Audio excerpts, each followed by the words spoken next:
Bonjour à tous, ici le sorcier 80. Donc aujourd'hui je vais vous présenter la baguette du professeur Horace Slughorn. Donc, boîte personnage. La baguette d'Horace Slughorn est noire. Donc la couleur la plus simple, c'est la seule que j'ai en noir et je sais pas s'il y en a d'autres. En tout cas, j'ai que celle-là, donc je peux pas dire. Donc boîte personnage, excusez-moi, la mousse, la petite pince, tac tac tac. Et voici la baguette. Alors celle-ci est vraiment très belle.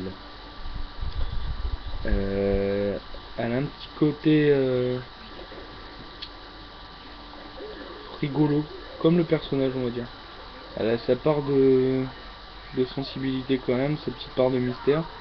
Mais au niveau du manche, je trouve que c'est un petit peu farfelu. C'est assez rigolo d'ailleurs parce que ça correspond parfaitement au personnage. Ici comme des petites oreilles de lapin, donc façonnées à la main comme ça, des petites comme des petits yeux ici en argent, enfin argenté, des petits picots, un manche un peu comme celle de Narcissa en fait, séparé en trois blocs avec des petits pics. Et ici la lame qui n'est pas droite, qui est courbée un peu comme ça, donc qui représente aussi un petit peu le côté loufoque du personnage, qui au final on se rend compte a des secrets très lourds. Et donc certains disent que les traces qu'il y a ici ce seraient les pensées de Horace sur la pancine, mais moi je ne dis rien de cela. Je pense surtout que c'est pour un aspect esthétique et aussi un aspect pour...